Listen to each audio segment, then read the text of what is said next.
Hey everybody. First of all, I hope everyone is safe from the virus as well as everything that's happening in the world right now. My name is Alan, and I'll be presenting to you my project for this class, A Step Towards Preventing Cyberbullying. In this project, I'll be doing hate comments classification. So, what's the motivation of the project? So, my best friend from high school had a roommate called Alex during his junior year, and during the first semester, Alex made a very controversial comment on social media, which led to his being harassed by other people online, and ultimately, during the summer after their junior year, he committed suicide, and that's when I realized that okay, this is a very serious issue, and it could happen to anyone, people around us. And looking at some facts, more than 35% people have been cyberbullied, and the percentage has been doubled. And it could be because of the increasing users on social media websites. And recent case, Hannah from Terrace House, a popular Netflix reality TV show, committed suicide because she was harassed on Twitter because of what she did during in one of the episodes.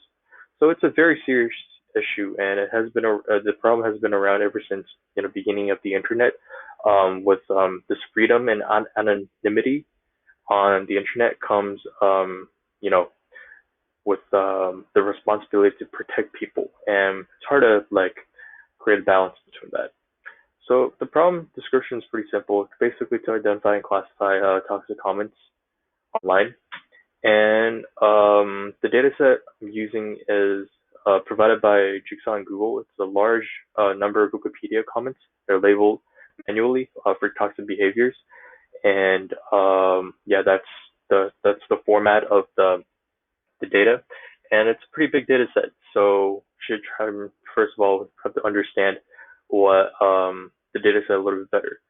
So by looking at this, we realize that it's quite imbalanced because there's so many more data points for clean than for any other uh, categories.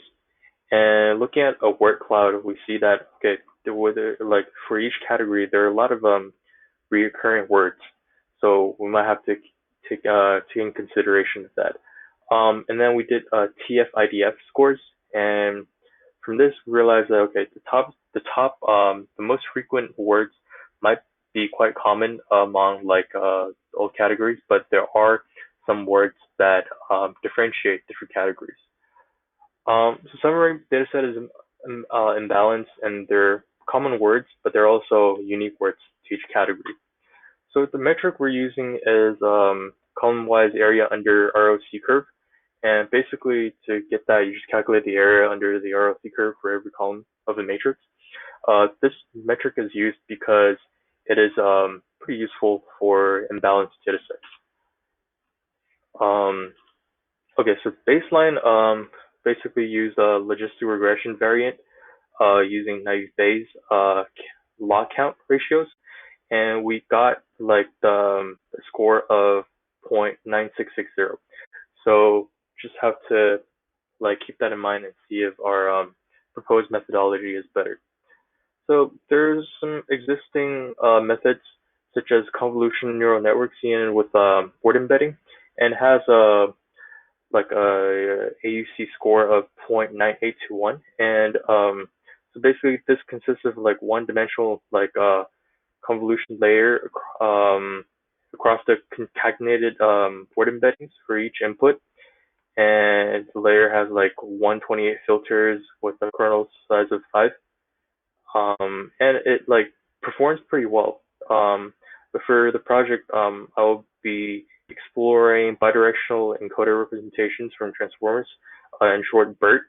And BERT has been shown to be successful in solving multi-class classification problems in LP, and some have used BERT already for hate comment classification. So this project, I will just be trying to implement BERT and trying to understand how it works. And so far, I got a score of 0.9781, but Thank you, everybody. I hope everyone is, once again, I hope everyone is safe during this time.